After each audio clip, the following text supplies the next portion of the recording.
Welcome to CVR news. Pushpa అంటే flower అనుకుంటున్నారా? లేదండి. అందులో మోడీ ఉన్నాడుగా, ఫైర్. ఎస్, ఒక్కొక్కసారి మిస్ ఫైర్ కూడా. అదెలానో ఇప్పుడు ప్రూవ్ చేద్దాం. 12 ఏళ్లలో బీజేపీ తెలంగాణకు ఏం చేసింది అంటే గుండు సున్నానే.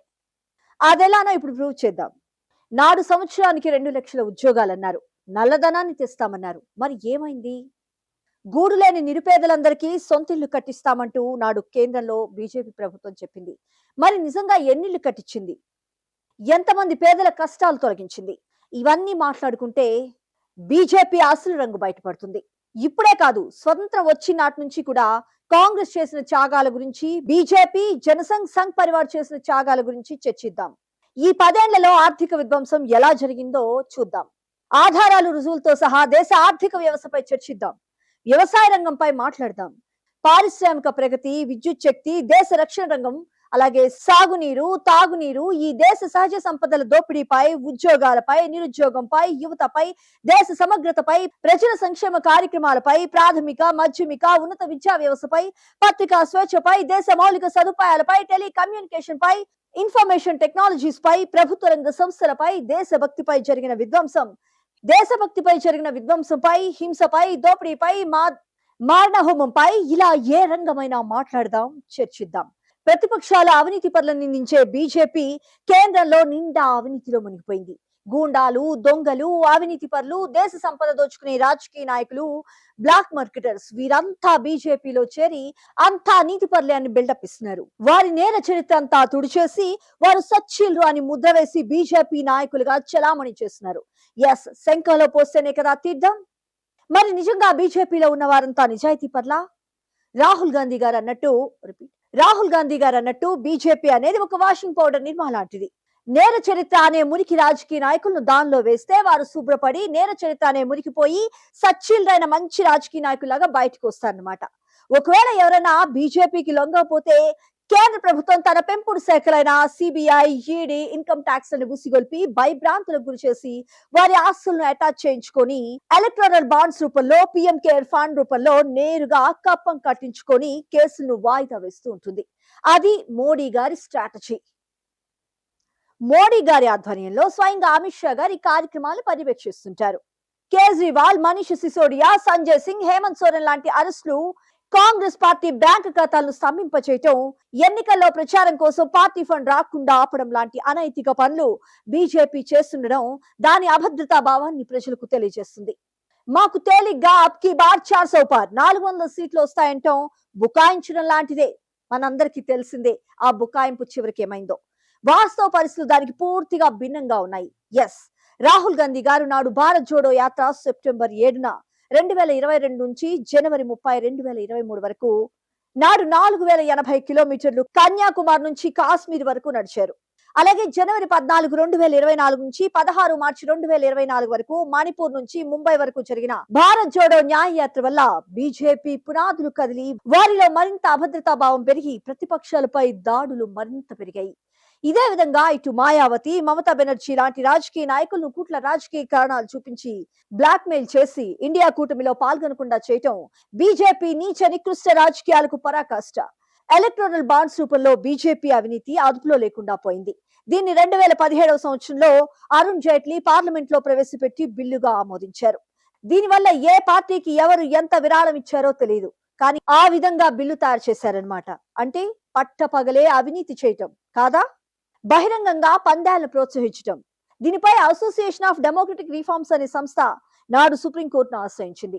11 మార్చి 2024న ఈ ఎలక్టోరల్ బాండ్స్ అనేవి పూర్తిగా చట్ట వ్యతిరేకమని, ఇది రాజకీయ నాయకుల అవినీతికి పాల్పడటమే అని తీర్పు చెప్పి ఎస్బీఐ వారికి ఎవరెవరు ఎలక్టోరల్ బాండ్స్ కొన్నారో వారి పేర్లు ఇచ్చి మొత్తం తీసుకున్న రాజకీయ నాయకులు పార్టీ పేరు ప్రకటించమని నిర్ద్వందంగా తీర్పు చెప్పింది. అప్పుడు బీజేపీ రాజకీయ అవినీతి మనకు బయటపడింది. ఈ పార్టీ బాండ్స్ మొత్తం సగానికి పైగా, అంటే 1988.5 కోట్లకు పైగా చందా ఎలక్టోరల్ బాండ్స్ రూపంలో ముట్టింది. ఇది ముమ్మాటికి ఈ పార్టీ బాండ్స్ మొత్తంలో సగానికి పైగా 6986.5 కోట్లకు పైగా చందా ఎలక్టోరల్ బాండ్స్ రూపంలో ముట్టింది. ఇది ముమ్మాటికి క్విడ్ ప్రోకో కిందకే వస్తుంది.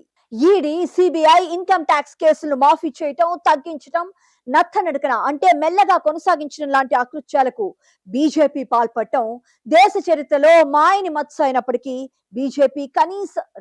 బీజేపీకి కనీసం వెరపలేదు.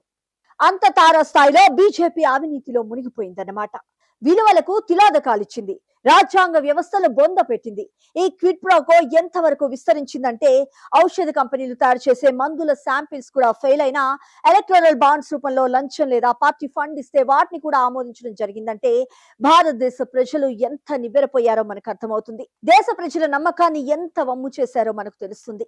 మానవ జాతి ఉపయోగించే ఔషధాలు కూడా నాణ్యత లేకుండా తయారు చేస్తున్నారంటే ఈ మాఫియా అండ ఎంత బలంగా, ఎంత హేయంగా ఉందో కూడా మనం అర్థం చేసుకోవచ్చు. ఇది మానవ జాతి ఆరోగ్యంపై పెను ప్రభావం చూపిస్తుందని మనం ప్రత్యేకంగా చెప్పనవసరం లేదు. ఇది Toronto pharma Gujarat samples failed. Toronto pharma Gujarat 3 samples fail, వాళ్ళు 61 కోట్లు ఇచ్చారు. సిప్లా 7 శాంపిల్స్ ఫెయిల్, 37 కోట్ల సహకారం అందించారు. ఎలక్టోరల్ బాండ్స్ రూపంలో డబ్బు ముట్ట చెప్పారు. మేఘా ఇంజనీరింగ్ కంపెనీ తెలంగాణలో కట్టిన కాళేశ్వరం కూలిపోయింది. దీని నుండి మేఘాని రక్షించడానికి 980 కోట్ల రూపాయలు బీజేపీకి ముట్ట చెప్పారు.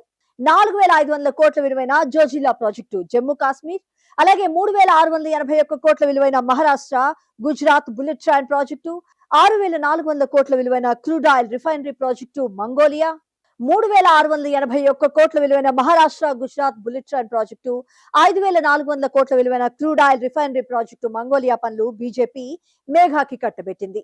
చందాదేవ్ దందాలేవ్, ఇది బీజేపీ నినాదం.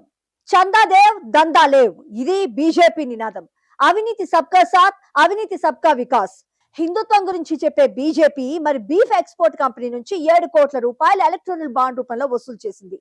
ప్రపంచంలోనే భారతదేశం అతిపెద్ద గోవులను పూజించే పవిత్రమైన దేశం.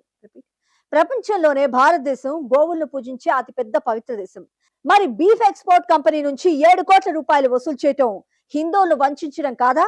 ప్రధానమంత్రి నరేంద్ర మోడీ విదేశాలకు వెళ్లేది భారతదేశ పారిశ్రామిక అభివృద్ధికో లేక ఆర్థిక అభివృద్ధికో కాదు, కేవలం అదాని అనే పారిశ్రామికవేత్తకు లబ్ధి చేకూర్చడానికి మాత్రమే అని ఇప్పుడిప్పుడే బయటపడుతున్న కుంభకోణాల వల్ల మనకు తెలుస్తోంది. అదానికి బీజేపీ లబ్ధి చేకూర్చడం, అదాని